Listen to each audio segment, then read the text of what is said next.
Welcome, brothers and sisters, my fellow citizens of the Republic of Zambia, to today's talk on the Light of Zambia channel. I'm your usual host, Procurious Mwape, President of the Light of Zambia movement. So in today's video, we'll be talking about the case that is hidden, the case, like the bad things that are coupled with foreign direct investment. We know this model or economic model called foreign direct investment is one that is so very much touted. Even here in Zambia, we see time and again our president posting that we've attracted a lot of foreign direct investment FDI into our country in billions of dollars. Now, why am I talking about this topic today? Well, it's all because of what has happened in Venezuela, the country in South America, where the president, in the name of Nicolas Maduro, was captured in the middle of the night on the 3rd of January 2026 and taken into America to go and face justice there. So, what can we learn from that? According to what I've gathered, the information that I've gathered, more of the reason why the Americans, the President of the United States of America, Donald Trump, did what he did on the 3rd of January 2026 was because of the oil industry of Venezuela. Of course, he's been fronting this other idea of Venezuelans being involved in producing dangerous drugs that were sold into America or that are being sold into America and subsequently killing a lot of people there in the United States of America. Well, we know that that is just one facade of this oil complex issue. The main reason, according to what we can find, according to other stories that I imagine, including what we are hearing from the president himself, President Donald Trump, is that America developed the oil industry of Venezuela and they were somehow kicked out of the country and they are no longer benefiting from that investment that they put into that country.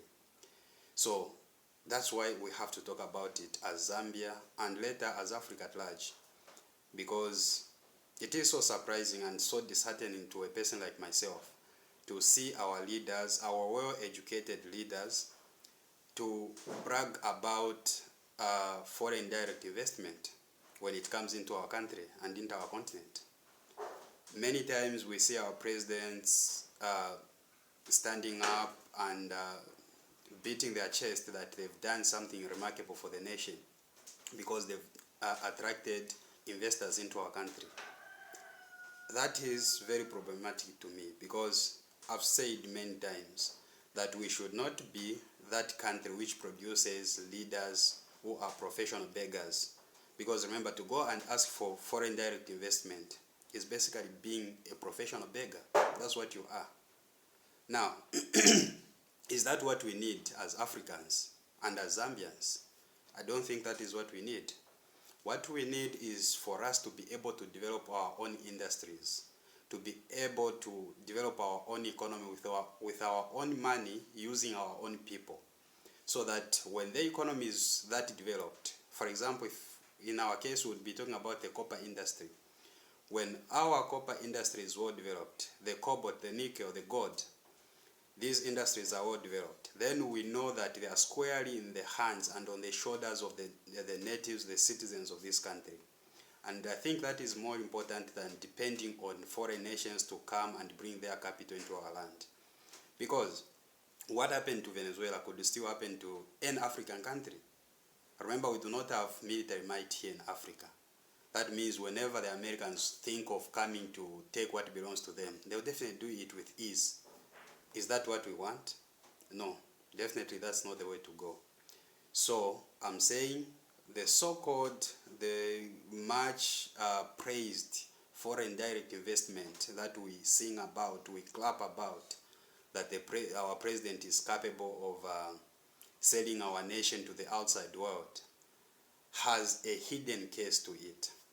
There is a case that comes attached with that kind of economic implementation, if you will, because those that are bringing their investment into our land, definitely they own their assets in our land, And those assets at some point must give them back a return on their investment. Now, if they do not recoup what they put in or what they expect to get out of their investment, then you decide to kick them out of your country, for example. Are you telling me that they are just going to sit and watch you or run your affairs as you wish? No. Chances are extremely high that they are going to find means and ways of fighting back. And this is exactly what we are seeing in Venezuela, in the case of Nicolas Maduro. Today, as we speak, Venezuela as a nation, a sovereign nation, is a colony of the United States of America. Think of that. In the 21st century, we can still have countries that are still colonizing other countries. And remember, this is coming from a democracy. That is another thing to talk about. Obviously, you understand by now that I'm one person who has no kind words for democracy, because I know it to be, can I say, a smokescreen. It isn't anything real. It isn't anything that people think it is. You see? Hey, I think I'm sidetracking here. Let me go back to the story or the issue that I'm talking about here.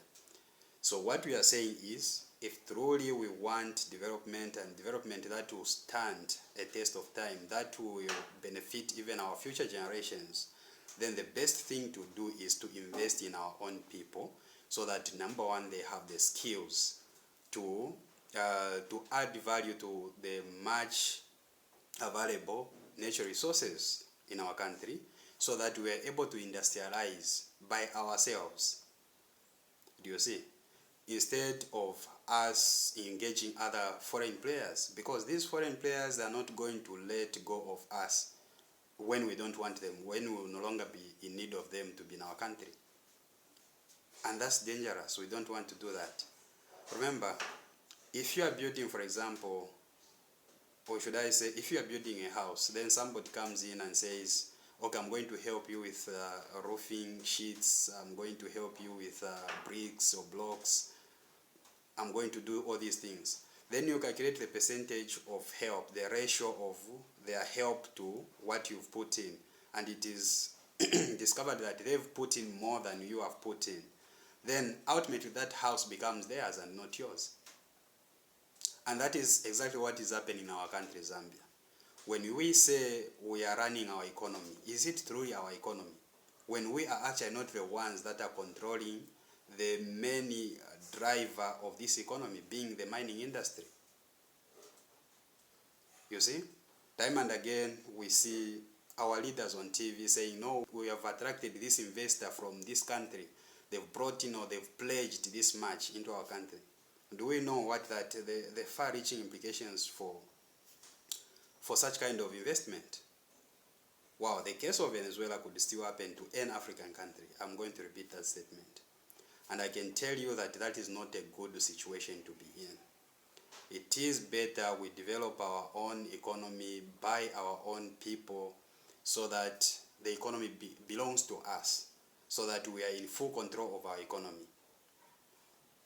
And it will be very difficult for anyone from anywhere, be it America or China or Russia or wherever, to come and say this is our investment and we want to benefit from it, therefore we are going to do A, B, C, D.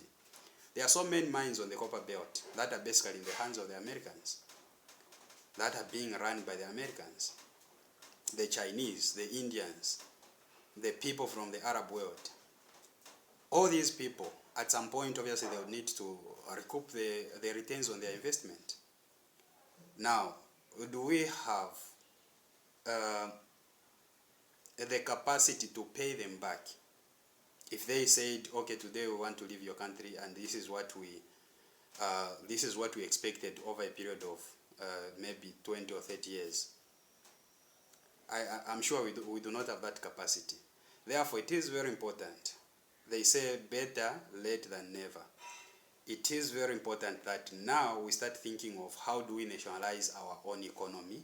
We put it in the hands of the local, the indigenous Zambians, so that going forward we should be able to develop our own economy, that which will respond to our needs. And when these people, the ones that have brought in foreign direct investment in our land, decide to go, or we want to chase them away, if there is need to do that, we should be capable to pay them back what they've spent on our land.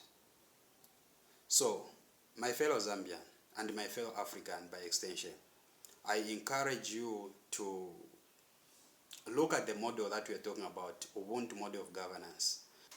We believe that the Ubuntu model of governance is the only system of governance that can help a country in Africa, every country, because remember, we have traditional leaders in all countries of Africa, especially where Bantu people are found. And these should be our leaders. And when we put the role of leadership on their shoulders, they will understand how to protect our interests.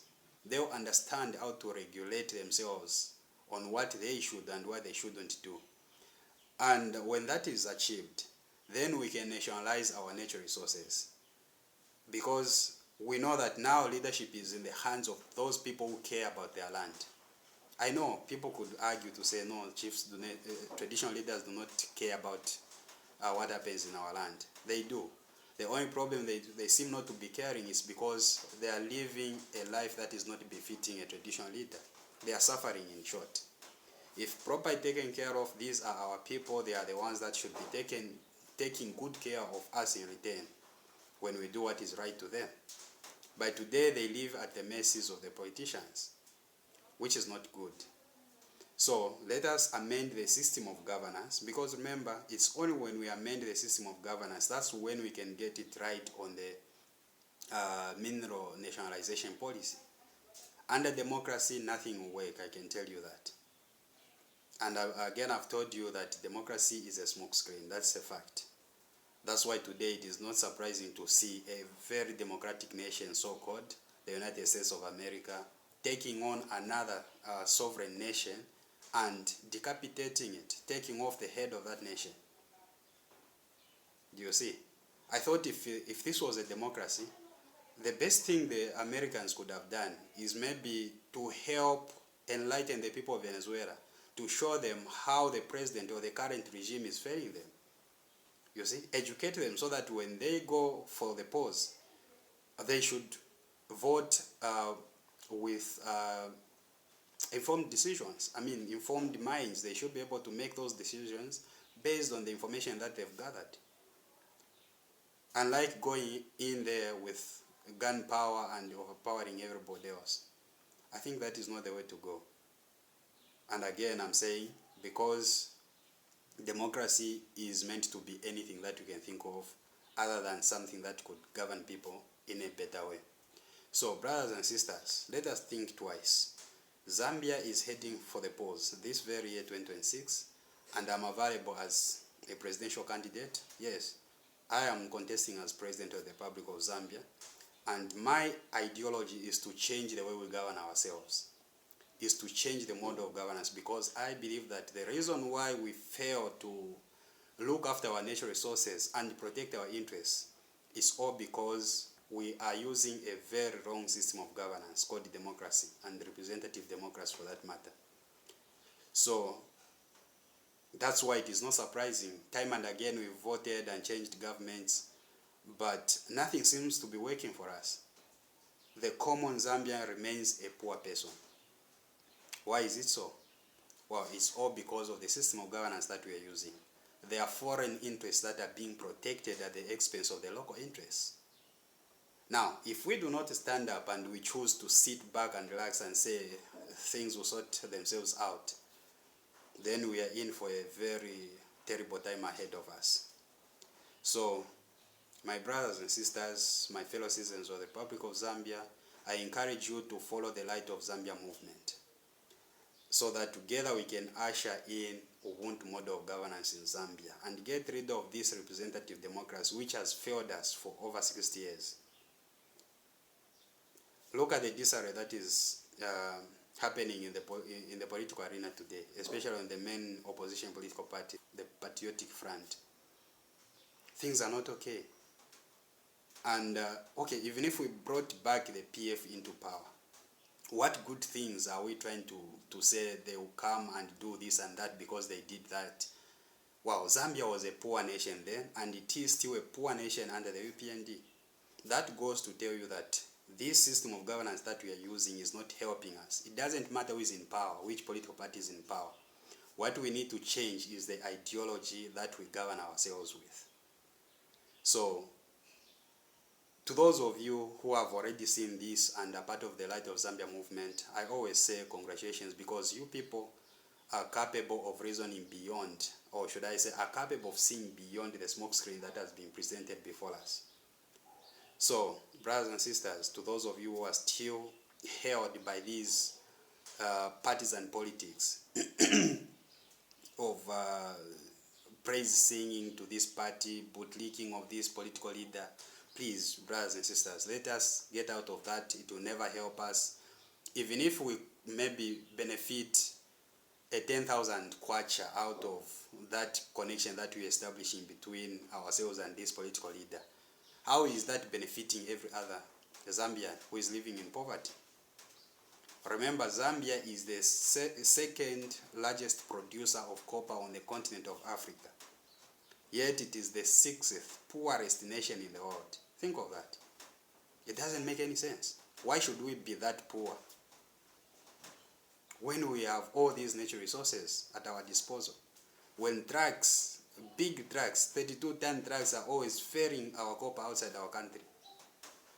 We could be on holiday, it could be which day, whichever day you want. Go and look at on the road, you'll see a lot of trucks ferrying copper. And yet we are a poor nation. So surely the problem is with us. We are failing to reason, we are failing to find this system of governance that would pull us out of trouble. And as long as we get stuck to this democracy, hear me and hear me well, we'll never get out of our unfortunate situation that we are in. So I encourage you to follow the Light of Zambia movement. Be part of us by joining us or following the page on Facebook and on TikTok and on YouTube. So for now, let me simply say, let there be light.